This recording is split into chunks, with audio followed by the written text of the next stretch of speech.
আমরা মহান আল্লাহ তাআলার কাছে দোয়া করি, কিন্তু দোয়ার পদ্ধতি জানি না। আমরা দোয়া করার পর আল্লাহ পাকের কাছে বলি যে আল্লাহ তুমি আমার দোয়া কবুল করছো না কেন? অথচ দোয়া কবুল হওয়ার পিছনে অনেকগুলি বিষয় রয়েছে। দোয়া কবুল হওয়ার পদ্ধতি, 1 নাম্বার, আমাদের খেয়াল রাখতে হবে অবশ্যই হালাল রুজি হতে হবে। হালাল রুজি যদি আমরা ভক্ষণ যদি না করতে পারি তাহলে আল্লাহ পাক আমাদের দোয়া তো কবুল করবেন না। সেজন্য অবশ্যই আমাদের হালাল রুজি অন্বেষণ করতে হবে এবং সেটা খাওয়ার পর আমরা যখন দোয়া করব আল্লাহ পাক সেই দোয়া কবুল করবেন। দ্বিতীয়ত, গুনাহ থেকে আমাদের তওবা করতে হবে। আমরা প্রতিনিয়ত প্রতিক্ষণ সব সময় সব জায়গাতে আমাদের কোনো না কোনো অপরাধ হয়ে যাচ্ছে। সেজন্য সবসময় ইস্তিগফার এবং আল্লাহ পাকের কাছে আমরা দোয়া করব। তৃতীয় হলো দোয়া কবুলের অন্যতম শর্ত হলো দোয়ায় তাড়াহুড়া না করা। আমরা সঙ্গে সঙ্গে ফল পেতে চাই।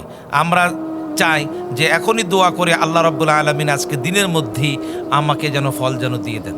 বিশ্বনবী জনাবে মুহাম্মদ রাসূলুল্লাহ সাল্লাল্লাহু আলাইহি ওয়াসাল্লাম বলেছেন যে তোমরা যখন দোয়া করবে, দোয়া করার পরে তাড়াহুড়া করবে না, কারণ তুমি যেই মুখ দিয়ে উচ্চারণ করো যেই দোয়া, সেই দোয়া হয় তোমার 1 দিন কিংবা 1 সপ্তাহ কিংবা 1 মাস কিংবা 1 বছর কিংবা তোমার ইন্তেকালের পূর্ব মুহূর্ত হলেও আল্লাহ পাক এই দোয়া কবুল করবেন। আর ইন্তেকালের আগে যদি দোয়া আল্লাহ পাক কবুল যদি না করেন তাহলে ইন্তেকালের পর হলেও আল্লাহ পাক সেই দোয়া আল্লাহ রাব্বুল আলামিন কবুল করবেন। সেজন্য তাড়াহুড়া করা যাবে না। এরপর বিশ্বনবী জনাবে মুহাম্মদ রাসূলুল্লাহ সাল্লাল্লাহু আলাইহি ওয়াসাল্লাম যে পদ্ধতিতে দোয়া করেছেন সেই পদ্ধতিতে আমাদের দোয়া করতে হবে। আমরা দেখা যাচ্ছে যে আনুষ্ঠানিকভাবে শুধুমাত্র দোয়া করি, নিজের জীবনের আশা আকাঙ্ক্ষা কামনা বাসনা, নিজের জীবনের দুঃখ কষ্ট আল্লাহ পাকের সঙ্গে গভীর রাত্রিতে আল্লাহ পাকের কাছে যে আমরা যে বলবো এইভাবে বলি না। আমরা শুধুমাত্র আনুষ্ঠানিকতার মধ্য দিয়ে আমরা দোয়া করি। এই দোয়ার মাধ্যমে দোয়া কবুল হতে পারে না। বিশেষ করে দোয়া কবুল হওয়ার জন্য অবশ্যই প্রথমে আল্লাহ পাকের শুকরিয়া আদায় করতে হবে, দ্বিতীয়ত বিশ্বনবীর প্রতি দরুদ পাঠ করতে হবে। এরপর 5 নম্বর হলো আল্লাহর প্রতি পূর্ণ আশা এবং বিশ্বাস রাখতে হবে। এটা হলো দোয়ার এই 5টি পদ্ধতি। এবার আসুন দোয়া কবুলের বিশেষ সময়, কোন কোন সময় আল্লাহ রাব্বুল আলামিন দোয়া কবুল করেন। 1 নম্বর হলো তাহাজ্জুদের সময়, যখন এই পৃথিবী নিথর নিস্তব্ধ হয়ে যায়, তামাম পৃথিবীর কোলাহল যখন বন্ধ হয়ে যায়, সকল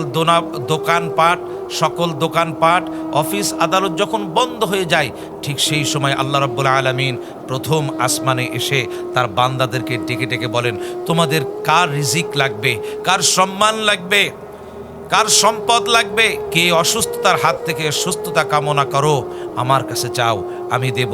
সেই জন্য বিশ্বনবী জানিয়ে দিয়েছেন যে তাহাজ্জুদের সময় অন্যতম গুরুত্বপূর্ণ সময়, এই সময় দোয়া কবুল হয়। এরপর 2 নম্বর ফরজ সালাতের পরে দোয়া আল্লাহ রাব্বুল আলামিন দোয়া কবুল করেন। এরপর সেজদারত অবস্থায়, আমরা নামাজরত অবস্থায় সেজদাই পড়ে আল্লাহ পাক কোরআনুল কারীমের মধ্যে জানিয়ে দিয়েছেন ওয়াসজুদ ওয়াকতারিব, যখন তুমি সেজদা দিবে তখন আল্লাহ পাকের কাছে অতি সন্নিকটে চলে যাবে। এই সময় আল্লাহ পাক দোয়া কবুল করেন। এরপর জুমার দিনের বিশেষ সময়ে আল্লাহ পাক দোয়া কবুল করেন। এরপরে ইফতারের আগে, রোজা থাকার পরে ইফতারের পূর্ব মুহূর্তে আল্লাহ রাব্বুল আলামিন দোয়া কবুল করেন এবং সফরের সময় দোয়া কবুল করেন।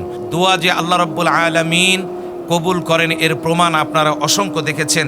তার মধ্যে আমের আলী যিনি গত বছর লিবিয়াতে বসবাস করেন, তিনি হজে যাওয়ার জন্য তিনি যখন এয়ারপোর্টে এসেছেন, সাধারণ একটু ত্রুটির কারণে, ভিসাজনিত ত্রুটির কারণে তাকে আর প্লেনে নেওয়া হয় না।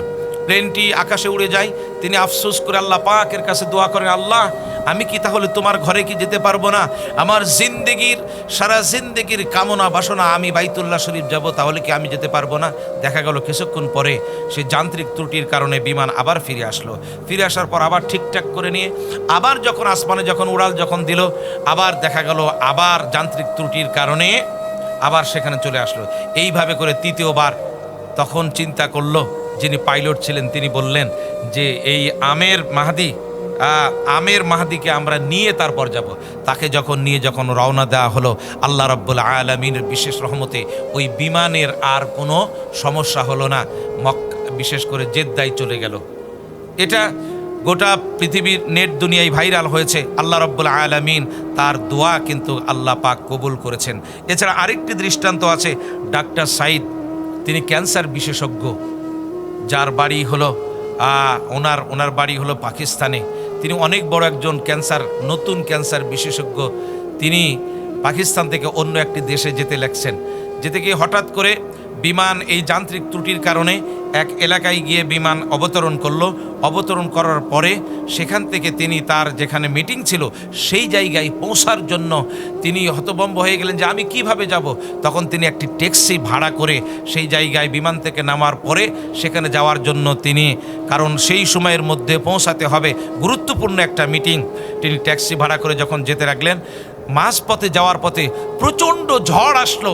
প্রচণ্ড ঝড়ের মধ্য দিয়ে তিনি তখন করবেন কি, এইভাবে যদি যেতে আরম্ভ করি তাহলে হয়তো গাছ পড়ে বিভিন্নভাবে দুর্ঘটনা কবলিত হয়ে আমি ইন্তেকাল করতে পারি। তখন তিনি একটি কুঁড়ে বাড়িতে তিনি ঢুকলেন। ঢোকার পরে দেখেন সেই বাড়িতে একজন বৃদ্ধা একটা মা আর একটা ছোট্ট একটি বাচ্চা। তখন সেই বাড়িতে ওই ড্রাইভার সহ ডাক্তার সাইদ যখন সেখানে প্রবেশ করলেন, প্রবেশ করার পরে ওই বৃদ্ধা মহিলাকে বললেন যে মা, আমরা খুব বিপদে পড়েছি, একটু আশ্রয় দিন। আশ্রয় তাকে দেওয়া হলো, আলাদা করে রাখা হলো। ওই মহিলা আল্লাহ পাকের দরবারে সিজদায় পড়ে আল্লাহর কাছে দোয়া করছেন, আল্লাহ আমার কলিজার টুকরা এই যে নাতি, আল্লাহ তুমি তাকে সুস্থ করে দাও, আমার এই নাতিকে ডাক্তারে তুমি ব্যবস্থা করে দাও, কারণ আমি তো গরিব হতভম্ব। এমনি করে যখন চিৎকার করছিলেন পাশের রুম থেকে, তখন ডাক্তার সাইদ হঠাৎ করে এই আওয়াজ যখন শুনতে পেলেন, ওই বুড়ি মহিলার কাছে গিয়ে বললেন যে বুড়িমা, আপনার কি হয়েছে, আপনি এইভাবে কান্নাকাটি করছেন কেন?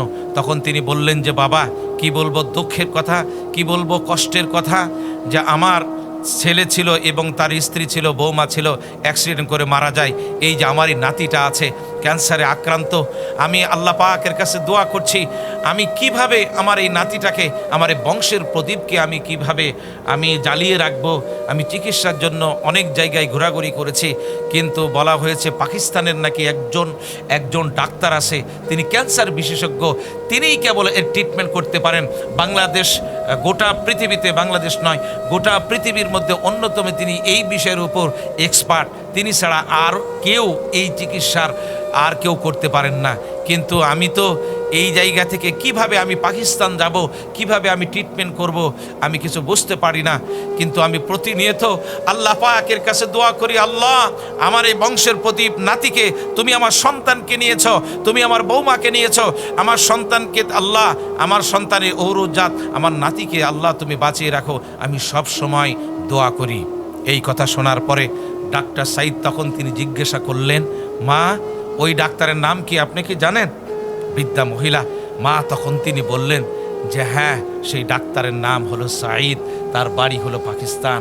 তখন তিনি ডাক্তার আশ্চর্য হলেন, মা যার জন্য আপনি আল্লাহ পাকের কাছে দোয়া করেছেন, আপনার দোয়া আল্লাহ পাক কবুল করেছেন, সেই ডাক্তার পাকিস্তানের সাইদ, আল্লাহ রাব্বুল আলামিন আপনার দোয়ার বরকতে আল্লাহ রাব্বুল আলামিন আপনার বাড়িতে পৌঁছে দিয়েছেন। সুবহানাল্লাহ। আল্লাহ রাব্বুল আলামিন যে দোয়ার বরকতে, দোয়ার মাধ্যমে আল্লাহ পাক যে দোয়া যে কবুল করেন, তার অন্যতম প্রমাণ হলো এটা। দেখেন, বিমান নষ্ট হলো এবং ট্যাক্সিতে করে যাত্রা আরম্ভ করলো এবং ঝড় হলো, সম্পূর্ণ আল্লাহ পাকের এটা হলো কারিশমা, ওই বৃদ্ধা নারীর দোয়ার এটা ফল।